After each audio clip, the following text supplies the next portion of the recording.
Bienvenue à l'Église 180. Si vous êtes ici pour la première fois, sachez que ça nous fait plaisir de vous accueillir et qu'on espère vraiment que votre expérience parmi nous sera des plus agréables.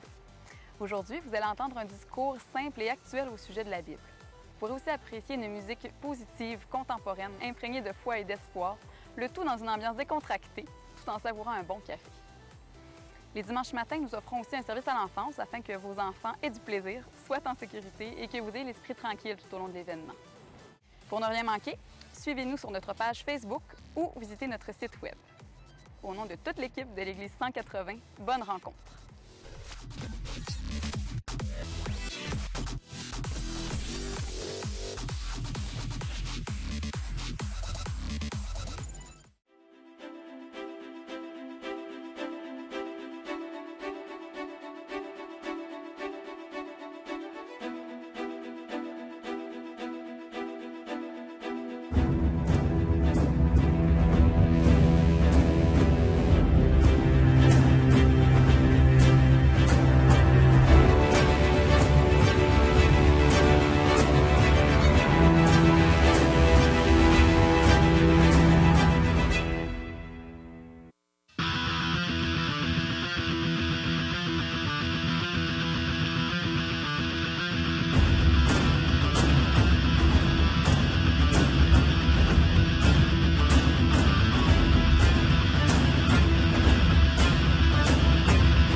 Bonjour tout le monde, vous allez bien?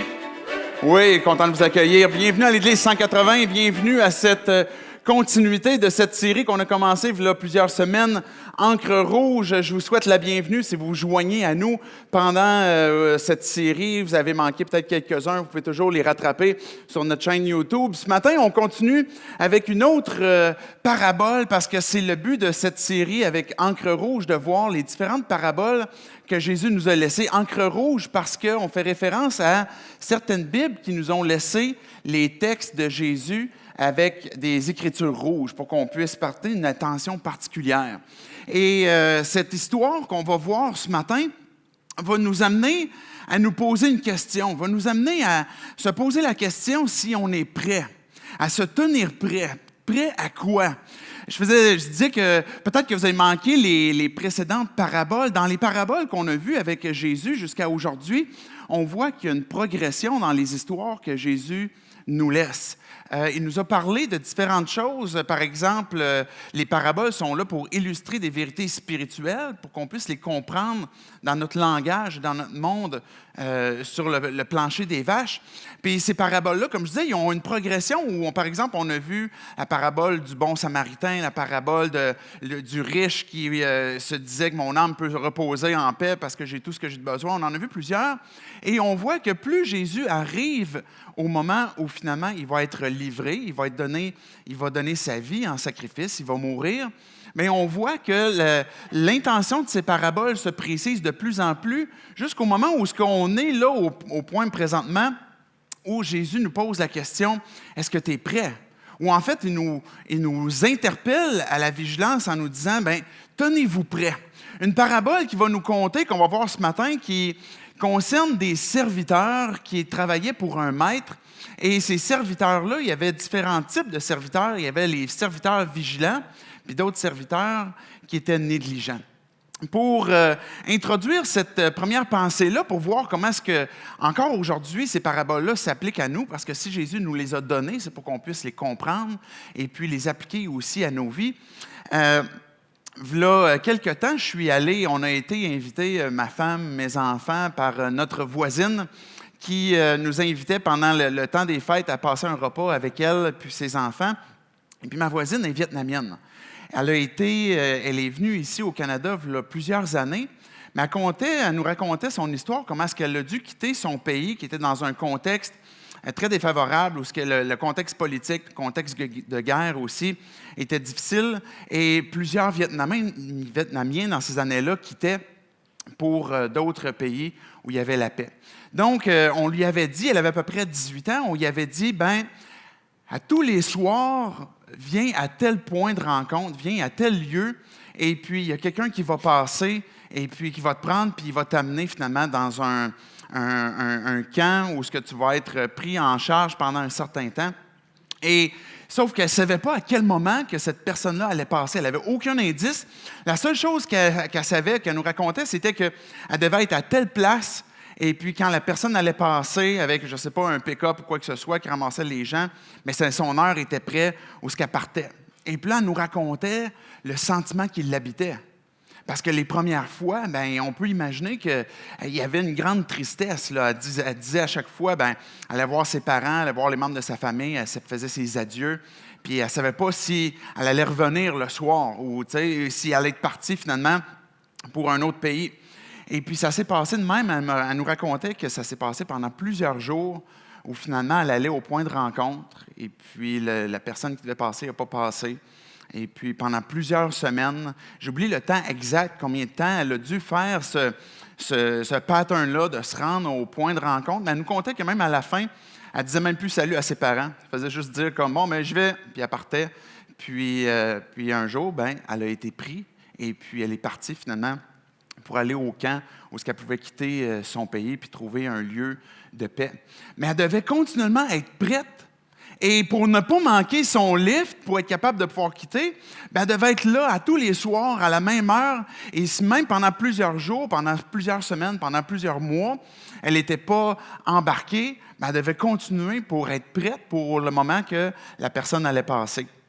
Ce que Jésus nous interpelle à travers cette histoire, cette parabole du serviteur vigilant, et la même idée où il veut qu'on soit prêt finalement à son retour. Et je parlais tantôt de la progression qu'il y a dans les paraboles. Peut-être si vous avez manqué les paraboles précédentes, vous allez trouver que c'est déjà particulier qu'on parle du retour de Jésus. Parce que peut-être que vous avez une curiosité par rapport à la Bible, par rapport à l'Église. Et puis déjà, vous êtes peut-être prêt à ouvrir votre esprit à dire, OK, Jésus est peut-être déjà existé, puis peut-être déjà venu. Et peut-être que pour vous, le dire que, OK, Jésus va revenir, c'est comme un step un peu trop loin. Mais la réalité est que Jésus a annoncé sa venue, a montré comment est-ce qu'il a vécu sur terre, mais il a annoncé aussi son retour. Et il nous interpelle à être prêts pour le moment qui va revenir. Si vous avez placé votre foi en Dieu, si Jésus est votre Sauveur, votre Seigneur, quelle espérance que vous avez du retour du Seigneur, du retour de Jésus? Cette vérité est régulièrement dite à travers les Écritures et Jésus va en parler aussi régulièrement. Dans cette parabole-là, on va voir finalement une seule leçon qui est « Tenez-vous prêts ». Mais Pierre va poser une question intéressante qu'on va voir par après, puis qu'on va voir quelle est la réponse que Jésus a dit à cette question-là qu'on va voir à travers le texte. Fait que j'aimerais qu'on puisse prier tout simplement, se placer devant Dieu, que Dieu puisse venir parler à nos cœurs et puis regarder comment est-ce qu'on peut comprendre cette leçon que Jésus a nous donnée. Dieu, on vient devant toi ce matin pour te louer, pour te célébrer parce que tu nous as donné ta parole pour qu'on puisse la comprendre, pour qu'on puisse saisir ces histoires-là, qu'on puisse les placer dans nos cœurs et puis qu'on puisse être transformés par elles. Je te prie, Dieu, qu'avec ton esprit, que nos vies soient transformées, que nos pensées soient transformées et que tu sois glorifié. Et c'est dans ton nom, Jésus, qu'on prie ces choses. Amen. Donc, on va commencer avec la première section de texte que Jésus va commencer sa parabole. Ça se trouve être dans Luc 12, les versets 35 à 40. En passant, si vous apportez, par exemple, cellulaire, tablette, vous pouvez utiliser une application de la Bible. Ça peut être YouVersion, par exemple. On essaye de rendre disponible le réseau le plus possible pour que vous puissiez suivre aussi dans vos Bibles, même si c'est électronique. Donc, commençons à partir du verset 35 jusqu'au verset 39 pour voir la première partie de cette parabole. « Restez en tenue de travail, gardez vos lampes allumées, soyez comme des serviteurs qui attendent le retour de leur maître parti pour une noce. Dès qu'il arrive et qu'il frappe à la porte et lui ouvre, Heureux ces serviteurs que le maître, en arrivant, trouvera en train de veiller. Vraiment, je vous l'assure, c'est lui qui se mettra en tenue de travail, les fera asseoir à table et passera de l'un à l'autre pour les servir. Peu importe qu'il rentre à minuit ou vers 3 heures du matin, heureux ces serviteurs qu'il trouvera ainsi vigilants. Vous le savez bien, si le maître de maison savait à quel moment le voleur va venir, il ne le laisserait pas pénétrer dans sa maison. Vous aussi, tenez-vous prêts, car c'était un moment que vous n'auriez pas imaginé que le Fils de l'homme viendra. Au verset 40, dans la dernière section, on a cette interpellation que Jésus nous fait de « tenez-vous prêts, soyez prêts ». Au moment où le Fils de l'homme va revenir, au moment où Jésus va revenir. Je ne veux pas qu'on se perde dans toutes sortes de schémas eschatologiques, là, je dis des gros mots, qui est comme la doctrine de la fin des temps, puis qu'est-ce qui va se passer avec les tribulations, avec les bêtes, avec les divers trucs qui peuvent arriver avec l'enlèvement. Jésus nous parle d'une chose simple, il parle de son retour. Il parle qu'il va revenir, et qu'il va revenir comme un voleur, et qu'il va revenir à un moment où on ne s'en attendra pas. Mais ce qui nous interpelle dans cette parabole-là, c'est « Soyez prêts, saignez vos reins ». Le tout premier verset qu'on a lu, il dit « Restez en habit de travail ». C'est l'idée de... À l'époque, on portait des tuniques, il semblerait que c'était la mode à l'époque, et puis pendant plusieurs années. Et le truc, quand ils portaient une tunique, c'est que... Je ne sais pas si je peux le mimer adéquatement. Là. Ils prenaient leur tunique qu'ils ramenaient par en avant. Non, c'est pas vrai. Ils portaient ça par en avant, puis là, ils passaient entre les jambes en arrière, puis se l'attachaient ici en avant. Vous me suivez? Je pense que j'ai apporté une petite image, là. Étienne, si tu peux nous mettre ça rapidement, juste pour que vous compreniez, parce que dans la Bible, régulièrement, on a cette expression de « saignez les reins, saignez vos reins ». Et vous voyez, là, il passe sa tunique par en avant, après ça, il envoie ça par en arrière, en bas, à gauche, au milieu, il ramène ça autour de la taille, et puis là, il attache ça en avant. Schlac! Et là, il est prêt à aller se battre. C'est un homme viril, c'est un homme prêt à aller travailler. Maintenant, il n'y a plus de robe, il y a maintenant une paire de shorts. Prêt à aller se battre. Mais le concept est là, c'est que d'être en tunique, on n'est pas très disposé à aller travailler, à aller se battre. Et la façon que Jésus nous interpelle, c'est rester en habit de travail, saignez vos reins, attachez votre tunique pour que vous soyez prêts à être en action, que vos lampes ne s'éteignent pas.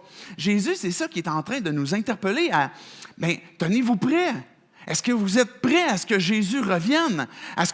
Au moment que le Maître va revenir, puis là, Jésus va parler que peut-être qu'il va revenir dans le milieu de la nuit, peut-être qu'il va revenir au début de la nuit, peut-être qu'il va revenir à 3 heures du matin. Mais heureux le serviteur que le maître va trouver en train de faire ce que son maître lui a demandé. Quand on parle des paraboles, par exemple, ce que Jésus est en train de communiquer, et le maître qui est parti à une noce fait référence à Jésus. Parce qu'on le voit à la fin du texte où ce que Jésus dit, le Fils de l'homme va revenir comme un voleur. Et quand on parle du Fils de l'homme, c'est Jésus qui se donne ce titre-là qui fait référence à l'Ancien Testament. Je vous épargne les détails. Mais le Maître qui revient fait référence au retour de Jésus sur terre. Et cette parabole-là explique qu'il y a une période qui doit se passer. Cette période que Jésus appelle le royaume qui s'est révélé à partir du moment où Jésus est venu, et de par sa mort et sa résurrection, le royaume s'est approché de nous, il est venu parmi nous, et même Jésus va dire, croyez pas que le royaume, il va être visible, vous n'allez pas pouvoir dire, on va aller dans le royaume, on va aller à telle place ou telle place. Le royaume, il est en vous, il est invisible. Et là, Jésus va parler à travers plusieurs paraboles du royaume qui existe déjà présentement sur terre, et que pendant que, entre la venue de Jésus jusqu'à son retour, on parle d'une période qui est le royaume que la Bible appelle aussi les derniers temps. Quand on parle des derniers temps, on ne parle pas comme des derniers quelques jours, juste avant la fin du monde, mais les derniers temps sont le moment, à partir du moment où Jésus est venu, jusqu'à son retour. Donc, présentement, la parabole que Jésus a contée s'adresse exactement à la période dans laquelle on est présentement, c'est-à-dire dans cette période où Jésus est venu, puis on est en attendant aussi son retour. Donc, et c'est ce qu'on appelle aussi tous les croyants, qui ont placé leur foi en Dieu, qui ont cru l'Évangile de Dieu, qui ont cru avec la Nouvelle Alliance l'Évangile de Jésus-Christ, font partie de l'Église. Et c'est une expression que des fois on perd le sens. Mais qu'est-ce que c'est l'Église? L'Église, c'est des croyants, des gens qui ont placé leur foi en Dieu, qui ont compris qu'en plaçant leur foi en Dieu et en abandonnant leur vie, leur contrôle de leur vie à Dieu et se repentant de leurs péchés, à ce moment-là, on devient des enfants de Dieu. Et tous ces gens-là font partie de la famille de Dieu qui s'appelle l'Église. Tout ça, c'est le contexte de la parabole qu'on est en train de regarder. Parce que Jésus, il parle qu'au moment où ce qu'il est, c'est 2 jours avant la Pâque. La dernière Pâque que Jésus va prendre le repas avec ses disciples, le dernier repas. Et si vous vous souvenez, si vous avez déjà lu un peu dans la Bible, on voit que dans Matthieu 24, qui est le texte parallèle de ce qu'on vient de lire ce matin, Jésus va parler de plusieurs choses qui vont précéder le retour du Seigneur. Parce que les disciples ont posé la question, quand est-ce Jésus, tu vas revenir? Ça va être quoi le signe de ton avènement? Et là, Jésus va nommer plein de choses, va nommer toutes sortes d'affaires. Et ensuite, il va terminer en disant, soyez prêts. Parce que le Fils de l'homme va revenir comme un voleur au moment où vous n'en attendrez pas. Donc, on est dans ce texte où Jésus est en train d'annoncer les derniers temps, est en train d'annoncer les signes qui s'en viennent. Et dans ce qu'il est en train d'annoncer, et là, je vous épargne encore les détails de Matthieu 24 pour aller les lire, mais Jésus va mettre en garde des distractions.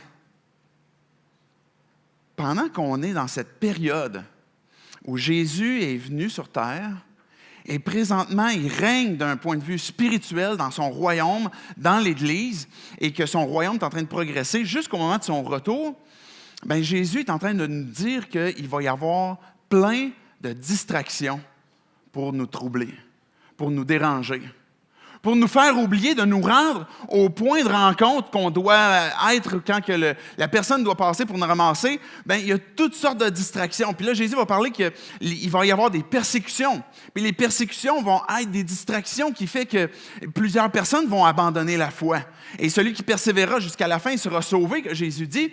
Donc, il y a cet élément de persécution. Et je vais parler tantôt de persévérance. Si ça vous a troublé un petit peu cette phrase de persévérer jusqu'à la fin, je vais expliquer tantôt quelques détails là-dessus. Mais le fait d'être moqué ou que les gens vous persécutent, on ne vit pas beaucoup de persécutions ici au Québec, là, vraiment, mais les persécutions peuvent devenir une distraction qui fait qu'on n'attend plus le maître. Ou, par exemple, les faux miracles. Jésus va parler de toutes sortes de prodiges qui vont se passer. Il va parler de fausses prophéties. Jésus, il est là, il n'est pas là. Ou certains vont dire, c'est moi Jésus. Et là, il va y avoir des distractions spirituelles. Il va y avoir des distractions de cataclysmes que Jésus annonce, que ce soit des tremblements de terre, que ce soit des famines, que ce soit des guerres. Il va y avoir toutes sortes de distractions qui vont nous amener à perdre le focus. Avoir ce danger que de perdre le focus. Et évidemment, les distractions des plaisirs de ce monde. Parce que Jésus va dire, juste avant cette parabole-là, que les gens, au temps de Noé, avant que le déluge vienne, qu'est-ce qu'ils faisaient? Bien, ils se pétaient le party continuellement, sans se soucier de leur éternité. Alors, ils pouvaient, par exemple, manger, boire, profiter de tout ce que la vie leur donne, sans se soucier qu'un jour, il y aurait à rencontrer leur Créateur. Et Jésus dit, c'est la même chose encore aujourd'hui. Il y a toutes sortes de distractions terrestres qui peuvent nous amener à perdre le focus. Et Jésus nous interpelle ce matin. La simple et unique leçon, c'est tenez-vous prêts. Peu importe l'heure. Je ne sais pas si vous avez déjà veillé jusqu'à minuit, si vous avez déjà veillé jusqu'à 3 heures du matin, quand vous avez déjà une journée dans le corps, mais ces périodes-là sont pénibles, sont difficiles. La persévérance est encore plus difficile. Et Jésus nous dit, bien, tenez-vous prêts, soyez prêts et toujours dans une anticipation de son retour. Ce qui est vraiment intéressant de cette parabole-là, et je ne sais pas si vous avez remarqué, mais on pourrait regarder encore une fois, si on peut regarder le verset 37 qu'on a lu. La récompense que Jésus annonce pour ceux qui auront aimé son avènement. Heureux ses serviteurs. En passant, Jésus a souvent ce mot-là dans sa bouche. Si vous pensez que Dieu est un Dieu austère, qui ne veut rien avoir à faire avec nous et que tout ce qu'il aime, c'est la punition, mais régulièrement, si vous lisez les évangiles, vous allez voir le mot dans la bouche de Jésus, « heureux ». Parce qu'il veut qu'on catche, c'est quoi qui nous rend heureux? C'est quoi qui, quand on a cette poursuite de bonheur, de joie, de vouloir être heureux, c'est quoi qui apporte ce bonheur-là, qui dure, qui reste? Et Jésus va dire, bien, heureux, c'est le serviteur que le maître, en arrivant, trouvera en train de travailler. Vraiment, je vous l'assure, c'est lui qui se mettra en tenue de travail et les fera asseoir à table et passera de l'un à l'autre pour les servir. Je ne sais pas si vous comprenez ce que Jésus vient de dire. Bien, Jésus est en train de dire que quand il va arriver et qu'il va voir ses serviteurs en train d'être vigilants puis encore d'être prêts, bien, c'est lui, Jésus, qui va prendre sa tunique, qui va attacher ça en arrière, qui va se placer en habit de travail et qui va nous dire, bien, viens t'asseoir à ma table. C'est moi qui va te servir maintenant. Il va passer de l'un à l'autre pour servir. Jésus, non seulement il nous donne un exemple de ce que c'est un leader, de ce que c'est un roi selon son royaume, mais il est en train de nous dire que ceux qui auront aimé son avènement, ceux qui l'auront attendu, ceux qui auront anticipé son retour, ceux qui seront prêts, vont recevoir gloire, louange et honneur. Ce que Pierre a dit, parce que Pierre était là quand Jésus racontait cette parabole-là. Et Pierre va dire dans 1 Pierre, 1 Pierre 1, 6 et 7, je peux juste vous le citer, je ne l'ai pas apporté ici. Voilà ce qui fait votre joie. Même si actuellement, il faut que vous soyez attristés pour un peu de temps par diverses épreuves, celles-ci servent à éprouver la valeur de votre foi. Le feu du creuset n'éprouve-t-il pas l'or, qui pourtant disparaîtra un jour? Pourtant, votre foi, qui a résisté à l'épreuve, a une valeur beaucoup plus précieuse. Et elle vous vaudra louange, gloire et honneur lorsque Jésus-Christ apparaîtra. Pierre est en train de dire que cette période-là dans laquelle on attend puis qu'on est les serviteurs du Maître et que si tu dis, bien moi, Dieu, là, je décide de donner ma vie, je vais me repentir de mes péchés, bien Jésus est mon sauveur, bien il est mon Maître. Et Dieu, qu'est-ce que tu veux de ma vie? Comment tu veux m'utiliser? Parce que je comprends que ma vie prend son sens dans ma relation avec toi et dans l'appel dans lequel tu veux me placer. On n'a pas tous le même appel, mais la façon que Dieu nous place, bien Dieu, comment est-ce que tu veux m'utiliser? Et des fois, dans cette période-là, bien, c'est difficile. Il y a des épreuves. Il y a des difficultés que Pierre va dire. Puis Pierre va revenir souvent sur cet élément-là. Il y a des persécutions. Il y a toutes sortes de distractions. Mais Pierre, il parle que cette foi que l'on a, cette confiance que l'on a en Jésus, qui est éprouvée par les divers trucs qui peuvent être autour de nous, bien, finit que par apporter gloire, louange et honneur quand Jésus-Christ apparaîtra. Jésus est en train d'annoncer, comme quoi dans sa parabole, que ceux qui auront été prêts, ceux qui seront en habit de travail, et je vais expliquer dans quelques instants ce que ça veut dire, bien, qu'ils vont être récompensés, que le roi va les servir. Et quand on parle d'un serviteur, on pourrait penser que c'est quelque chose de très négatif. Parce que dans notre contexte aujourd'hui, bien, on pense, le contexte des esclaves, de notre contexte aujourd'hui, c'est souvent relié à soit un esclavage sexuel, qui est l'esclavage le plus répandu présentement, ou une forme d'esclavage comme on a déjà eu à une certaine époque où on prenait des gens et puis qui n'étaient pas libres d'eux-mêmes, qui ne pouvaient pas décider, on les traitait comme du bétail finalement, et puis qui nous servaient, puis on avait un droit de vie et de mort. Dans le contexte, à l'époque du Moyen-Orient, un esclave n'était pas un contexte aussi pénible. Une personne, à la limite, pouvait même choisir de vouloir être l'esclave d'un maître. Parce que c'était pendant une période donnée, le maître, le serviteur était au service du maître, puis même à la fin, mais le serviteur pouvait dire, bien, j'aimerais ça rester avec toi, maître.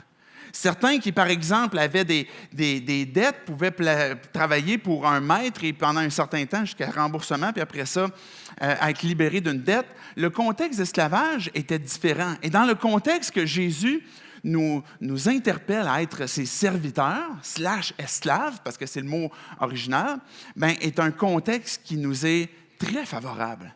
Parce que, et comme on vient de le voir, Jésus, quand il place les serviteurs à sa table et que c'est lui qui commence à les servir, il est en train de les honorer. Il est en train de les gloire, louange et honneur que Pierre il va dire, que le maître est en train de communiquer.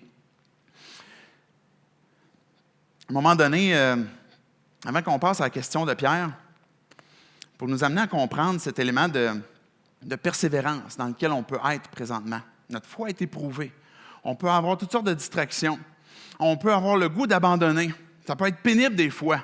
Quand il arrive 3 heures du matin ou minuit, et puis on a envie d'abandonner. Puis on est tous soumis à la persévérance. Puis à un moment donné, ça se peut qu'on décroche. Ça se peut qu'on arrête pendant un certain temps, puis qu'on a besoin après ça d'avoir une discussion avec Dieu. L'été passé, j'ai participé à une course qui était suffisamment longue pour qu'on s'écœure à un moment donné. Et puis, à un moment donné, j'arrive peut-être aux 3/4 de la course à peu près. Puis, je passe à côté de quelqu'un, et puis elle était en pleurs, mais presque comme un bébé. Là, j'arrête, puis qu'est-ce qui se passe? Es-tu correct? Tu sais? Et puis là, en pleurs, elle me dit, je suis plus capable, faut que j'arrête, je suis plus capable. Et puis là, j'ai essayé de parler un peu avec elle, et puis je voyais que le goût d'abandonner, le goût d'arrêter était de toute évidence vraiment présent. En même temps, comme pas le choix, il faut que tu te rendes au bout. Et puis là, j'ai essayé de l'encourager, j'ai essayé de parler avec. Et puis, je n'ai pas été vraiment un bon héros parce que finalement, je l'ai abandonné et j'ai continué. Mais il y a peut-être des bénévoles qui vont prendre soin d'elle. Mais j'ai essayé de faire un petit bout du moins. Mais on arrive à un moment donné, un jour ou l'autre, où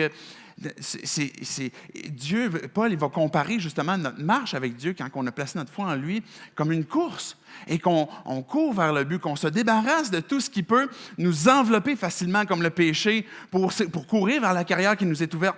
Mais pour ça, c'est de garder le focus. C'est quand la persévérance devient difficile. La persévérance nécessite obligatoirement un effort. Ça sous-entend ça. Il y a une souffrance, il y a un effort. Mais pour que ça puisse continuer, il faut qu'on puisse regarder vers en avant puis se débarrasser de ce qui nous empêche qu'on puisse tenir bon pour avancer. Et il peut y avoir toutes sortes de choses qui nous emmènent justement à avoir ce manque de focus, de persévérance, que ça peut être, par exemple, le chialage. Il n'y a pas pire, à mon avis, que de se mettre à chialer pour rempirer notre cas. Parce que puis je ne suis pas en train de dire que moi, je ne fais jamais ça, mais je le réalise pour ma propre vie, quand je me mets à me plaindre, ça devient encore plus lourd pour moi. Quand, à place de remercier Dieu, peut-être à la place de lever les yeux vers ce qui m'est donné pour que je puisse continuer. Et quand on se met à se plaindre des gens autour de nous, quand on se met à se plaindre des autres églises, quand on se met à se plaindre d'autres mouvements religieux, on est en train de perdre le focus en Église de c'est quoi que Dieu nous appelle, c'est quoi notre mission, c'est quoi que Dieu veut que je fasse. Et que là, on se met finalement à perdre le focus puis à se laisser distraire. Ça peut être, par exemple, un apprentissage rigide des règles spirituelles. Tu viens à l'Église pendant plusieurs années, tes parents t'ont inculqué différentes choses, et là, tu as appris les règles, tu as appris c'est quoi qu'il faut faire, c'est quoi qu'il ne faut pas faire. Tu as 2 belles listes très bien définies, mais sans avoir compris et approfondi le pourquoi qu'il peut y avoir derrière. Pourquoi est-ce que c'est une bonne chose de faire ou de ne pas faire ça? Il y a une statistique qui dit que plusieurs enfants de croyants, à peu près 70 %, quand ils arrivent à l'âge de 18 ans, abandonnent l'Église. Pourquoi? Parce qu'il manque justement une connaissance du pourquoi de ma foi. Du pourquoi est-ce que je suis Jésus. Il manque un focus sur la personne de Jésus plutôt que juste sur des règles de faire et ne pas faire. Ça peut être une distraction qui nous emmène à perdre le focus et à faire en sorte que la persévérance devienne de plus en plus difficile. Ça peut être un manque de compréhension de la Bible. Ça peut être un manque de soutien de la famille de Dieu parce qu'on a une part aussi de responsabilité en Église de prendre soin les uns des autres. Ça peut être un manque de courage, un manque de motivation. Ça peut être toutes sortes de ces distractions-là. Et tantôt, je parlais des persécutions. Pierre, encore une fois, qui était là, il va dire dans son épître, dans 2 Pierre 3, il dit « Sachez que dans les derniers jours, on parle de maintenant, dans les derniers jours, il y a des moqueurs qui viendront et qui vivront au gré de leurs propres désirs. Ils tourneront votre foi en ridicule en disant « Alors qu'il en est-il de la promesse de sa venue? Nos ancêtres sont morts et depuis que le monde est monde, rien n'a changé. » Pierre, déjà à son époque, il était conscient qu'il y a des moqueurs qui vont venir ridiculiser ta foi et qui vont dire « T'espères que Jésus va revenir, c'est quoi ta patente? C'est quoi ton affaire? T'espères que Jésus va revenir? Et Pierre va dire, ils vont chercher à décourager. Ils vont chercher à faire perdre notre focus et qui ne croient pas. Et que si, j'ai décidé de placer ma foi en Jésus, maintenant, j'aurai ce focus à tenir bon pour que, même si on se moque de ma foi, parce que j'espère au retour de Jésus, mais que je vais continuer. Et Pierre va continuer en disant, mais ils oublient ces gens-là, que par la même parole, Dieu a intervenu dans un déluge et que cette même parole-là, Dieu va intervenir une deuxième fois dans un jugement à venir. Et ils oublient aussi que pour Dieu, un jour est comme 1000 ans, 1000 ans est comme un jour. Donc, il y a une période où ce que Dieu attend, parce qu'il veut que tous parviennent à la repentance. Maintenant, je conclue avec la question que Pierre y pose. Regardez le verset 42. Et c'est une question ultra pertinente. Et pour être franc, je me suis gratté la tête parce que je ne comprenais pas la réponse de Jésus. Regardez ce que Pierre va dire. Je dis verset 41 plutôt, excusez. Pierre lui demande, « Seigneur, cette parabole s'applique-t-elle seulement à nous ou bien concerne-t-elle tout le monde? » Jésus, ta parabole, là, tu sais que le serviteur qui doit être vigilant, là, nous autres, là, les disciples, on espère pouvoir comme régner avec toi, être assis à ta droite, on espère pouvoir comme avoir différentes choses, mais là, tu viens de compter cette parabole-là à tout le monde. Elle s'applique à qui, cette parabole-là, Jésus? Je suis content que Pierre ait posé la question parce qu'on va pouvoir comprendre si maintenant, en quoi est-ce que ça s'applique à nos vies aujourd'hui. Regardez le verset 42, ce que Jésus va répondre. Le Seigneur répondit, « Quel est le gérant fidèle et sensé à qui le maître confiera le soin de veiller sur son personnel pour qu'il donne à chacun au moment venu la ration de blé qui lui revient? » On peut arrêter là pour l'instant, juste pour aider à comprendre qu'est-ce que Jésus est en train de dire. Jésus retourne une question. Puis il est en train de dire, voici à qui s'adresse cette parabole-là. À qui le maître va confier la gestion, l'administration de son domaine, de ce qu'il possède. À qui est-ce qu'il va le confier pour prendre soin des gens? Et là, Jésus va donner deux options. Verset 43. « Bien, heureux ce serviteur que le maître, à son retour, trouvera en train d'agir comme il le lui a demandé. En vérité, je vous l'assure, son maître lui confiera l'administration de tout ce qu'il possède. » Jésus est en train de dire que le serviteur qui, selon la première partie, agit fidèlement, puis quand que le maître revient, il a été trouvé fidèle, mais c'est celui-là qu'il va avoir finalement qui va lui être confié finalement les grands privilèges, des belles responsabilités comme l'administration de tout ce qu'il possède. Donc, Jésus est en train de dire qu'il y a cette première option-là qui ne s'adresse pas juste aux disciples, mais qui s'adresse à tout le monde. Et regardez la dernière partie.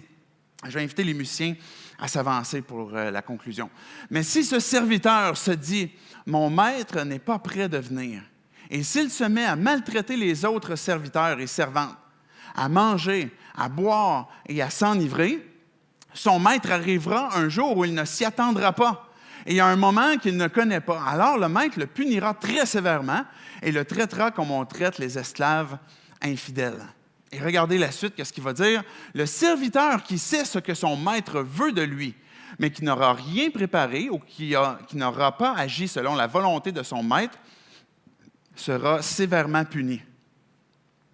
Mais celui qui n'aura pas su ce que son maître voulait et qui aura commis des actes méritant une punition, celui-là subira un châtiment peu rigoureux. Si quelqu'un a beaucoup reçu, on exigera beaucoup de lui. Et plus on vous aura confié, plus on demandera de vous. » Jésus est en train de dire, cette parabole s'adresse à tout le monde pour qu'il puisse y avoir une évaluation personnelle de nos propres cœurs. Pour que chacun d'entre nous, on puisse se poser la question, où j'en suis avec Dieu? Où j'en suis dans ma marche avec lui? Où j'en suis dans ma fidélité. Et je ne suis pas en train de dire qu'il n'y a aucune difficulté. Je ne suis pas en train de dire qu'il n'y a jamais, à un moment donné, un goût d'abandon, peut-être même de dérapage. La différence, c'est que ce serviteur poursuit, relève ses manches. Et l'autre serviteur, la différence, c'est que, en place de travailler pour le progrès de son maître, en place de travailler pour le bien de son domaine, pour l'avancement de son domaine, s'est mis à battre les serviteurs, les servantes. Il s'est mis à profiter de ce qu'il obtenait pour battre, pour faire du mal, à manger, à boire, à s'enivrer. Manger, boire du vin, c'est pas mal en soi. Mais ce qui est sous-entendu ici dans le texte, c'est que c'est lui maintenant le maître de sa vie. C'est lui maintenant le maître du domaine. Il ne se soucie plus du maître qui va revenir. Il l'a oublié, puis il se dit, maintenant, c'est moi qui en profite. Et il a arrêté de persévérer. Dans ce texte-là, on peut peut-être avoir une difficulté avec le jugement que le maître donne. Parce que quand il revient et qu'il trouve le serviteur qui n'est pas fidèle, il s'est dit qu'il va recevoir une sévère punition. Matthieu va parler, et on parle de la fin des temps, de pleurs et de grincements de dents. On parle d'un jugement qui arrive au moment où Jésus revient.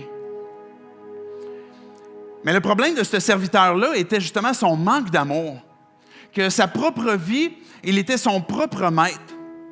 Et à quelque part, on désire tous une juste justice, un juste retour de jugement. Et quand dans notre société, une personne qui a fait un crime n'est pas jugée adéquatement, on est frustré, et avec raison. Et Jésus dit qu'il est ce juste juge. Et qui va même donner en fonction de ce qui a été confié aux différents serviteurs. Et Jésus est en train de répondre à Pierre en disant, tout le monde sont inclus là-dedans. Il y a des serviteurs qui ont beaucoup reçu. Il y a des gens qui ont entendu parler beaucoup de Jésus. Il y a des gens qui connaissent bien la Bible. Il y a des gens qui connaissent de quoi leur vie dépend pour leur éternité. Mais que leur vie, que leur pensée, que leur cœur n'est pas transformé. Il y a d'autres personnes qui peut-être ont peu reçu, ont peu connu, n'ont pas beaucoup été exposées à l'Évangile, mais qui ont quand même une décision à prendre de « je veux faire confiance à mon maître ». Je veux faire confiance que ma vie, ce n'est pas moi qui est le maître de ce domaine-là que j'ai été confié, mais que j'ai besoin du maître pour obtenir la vie. Une autre difficulté qu'on trouve dans le texte, c'est qu'on a l'impression que pour avoir l'approbation du maître, il faut travailler, il faut s'acharner, il faut persévérer. Et que si on ne lâche pas, puis on persévère, puis c'est difficile, puis on continue, que c'est à ce moment-là qu'on va avoir l'approbation du maître. La persévérance est un bon indicateur pour connaître ma foi par rapport à Dieu. Si mon énergie, je la dépense à dire je vais faire les règles, je vais faire ce qu'il me demande, puis je vais poursuivre. Mais à un moment donné, on abandonne parce qu'on n'a pas le bon focus. Parce que si on se dit, il faut juste que je travaille pour obtenir l'approbation, à un moment donné, on va arrêter. Ça va juste être trop lourd. Ça va juste être trop pénible. Et puis peut-être que tu peux t'identifier peut-être à ce serviteur où tu dis, c'est vrai, je ne suis pas capable. Je sais que Jésus existe, je sais qu'il va revenir, puis je sais qu'il faudrait que je fasse toutes sortes de choses, puis j'y arrive pas. L'effort n'est pas à mettre tant dans la persévérance, mais pourquoi est-ce que le serviteur poursuit jusqu'à la fin? Parce qu'il y a des bonnes conditions de travail? Pourquoi le serviteur, il poursuit et il persévère bien parce qu'il a un bon salaire? C'est parce qu'il aime son maître. Parce qu'il connaît son maître. Et quand mon cœur a été rejoint par l'amour de ce maître qui est venu vers moi, puis qui me dit, viens, puis je veux être en relation avec toi. Et que là, tout d'un coup, mon cœur est aussi réciproque à, mais je t'aime. Et puis c'est toi que je veux suivre. Et puis tu m'as confié une tâche. Et puis je la trouve difficile, mais même si c'est difficile, je vais continuer. Parce que je t'aime. Parce que je sais que tu m'aimes. Et c'est ça qui fait la différence entre une personne qui continue de persévérer et qu'encore là, ça ne veut pas dire qu'il n'y a pas de difficulté, mais que nos yeux se lèvent et qu'à un moment donné, on dit, Dieu, si je continue de tenir bon, c'est parce que je t'aime, parce que tu m'as aimé le premier et que ma confiance est placée sur toi et que je suis dans une période où j'ai envie de brailler puis j'ai envie d'arrêter puis je t'ai écœuré, mais Dieu, je te fais confiance puis je tiens bon. Et ce matin, j'avais particulièrement à cœur de lancer cette invitation-là, qu'il peut y avoir plusieurs personnes qui sont dans l'Église et qu'on a besoin de se poser la question, où sont mes yeux? Où est mon cœur? Cette évaluation-là, il n'y a pas personne qui peut la faire pour toi. On peut être peut-être trompé par une vie qui est bien contrôlée. Mais l'appel que je te fais ce matin, c'est de te questionner. Comme Paul il le fait aussi dans 2 Corinthiens 13:5. Faites donc vous-même votre propre critique et examinez-vous pour voir si vous vivez dans la foi. Ne reconnaissez-vous pas que Jésus-Christ est en vous? À moins peut-être que cet examen n'aboutisse pour vous à un échec. Le but ce matin n'est pas de vous troubler dans « est-ce que je suis vraiment sauvé? » mais de te questionner à savoir quel est mon attachement réel. Que la persévérance est un bon indicateur de ma foi que j'ai en Dieu. Il y a un appel pour nous ce matin que si tu as placé ta foi en Dieu, bien Dieu t'interpelle encore de « tenez-vous prêts ». Et que ça se peut qu'il nous demande de rester encore en habit de travail, de garder nos lampes allumées. Mais il dit, tenez-vous prêts. Et pour continuer, pour demeurer prêts, c'est de se rappeler de qui est notre maître, de se rappeler de son retour, de se rappeler qu'il revient n'importe quand et que je l'aime. Et c'est la raison pour laquelle je vais continuer. Et que peut-être tu peux t'identifier à ceux qui n'ont pas beaucoup reçu, que tu ne connais pas beaucoup de Dieu, mais que Jésus dit qu'à eux aussi, ils recevront une condamnation. Parce que le seul moyen que de ne plus avoir cette condamnation, c'est de croire en Jésus-Christ. Il n'y a plus aucune condamnation pour ceux qui sont en Jésus-Christ. Et qu'avec le peu que tu as reçu, déjà ce matin, tu peux dire, Jésus, je crois en toi. Ma vie, je l'ai faite en sorte pour que je puisse être le maître de ma vie.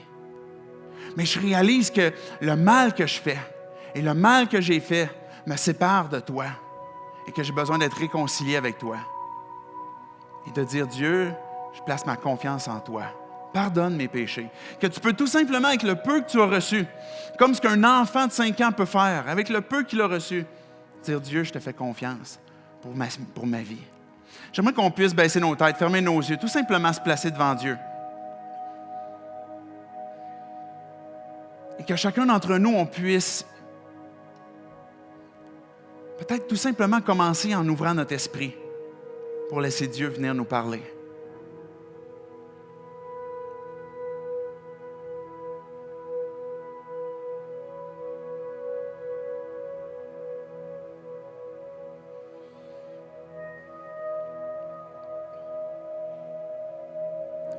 Jésus, tu me rappelles dans ta parole, comme tu as dit à Pierre, tu as dit, suis-moi. Tu me dis de ne pas m'embarrasser de ce qui va se passer avec les autres autour de moi. Ce matin, Dieu, tu nous interpelles à faire une évaluation de notre propre cœur face à toi. Et toi, tu peux nous dire où on en est. Et Dieu, ce matin, si j'ai toujours suivi tes règles et que tu es en train de me montrer comme quoi qu'il n'y a pas cette relation authentique qui existe entre toi et moi.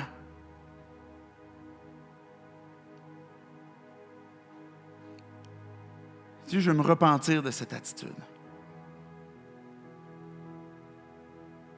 J'ai besoin que tu viennes parler à mon cœur. J'ai besoin que tu viennes me donner cette conviction, cette compréhension que tu m'as aimé le premier, que tu veux me donner cette vie qui va me transformer et que la vie que je veux mener, dans laquelle je veux être mon propre maître, Dieu, je veux t'abandonner cet orgueil pour te dire maintenant, c'est toi qui es mon maître et c'est toi, Jésus, maintenant que je décide de suivre.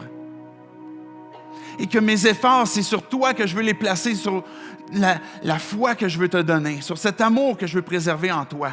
Et que ces actions qui maintenant vont se manifester dans la persévérance vont être le fruit de cette relation que j'ai avec toi. Viens transformer mes pensées, viens transformer mon cœur, parce que sans toi, je ne peux rien. Et Dieu, si j'ai peu reçu de cette compréhension, mais ce matin, j'ai compris que Jésus t'est mort pour prendre ma vie, pour me donner ta vie, pour prendre mes péchés, ma condamnation, pour me donner ta justice, ta liberté, ta vie. C'est ce que je veux faire ce matin. Prends ma vie, prends mes péchés, prends le mal que j'ai fait. Fais de moi ton enfant et donne-moi ton pardon. Et pour nous, Dieu, ce matin, qui avons placé aussi déjà notre foi en toi, qu'on a besoin de renouveler notre engagement avec toi. Dieu, ce matin, on fait ce choix de lever les yeux vers toi, de lever les mains vers toi, de te louer, de t'adorer, de rendre grâce, de dire merci. Parce que c'est ça qui nous donne cette persévérance, qui nous donne de pouvoir continuer d'avancer. C'est le choix qu'on fait ce matin.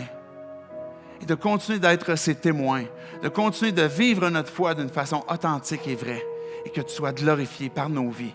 Et que Jésus, peu importe quand tu vas revenir, on va être prêt parce qu'on t'aime. C'est dans ton nom qu'on prie. Amen.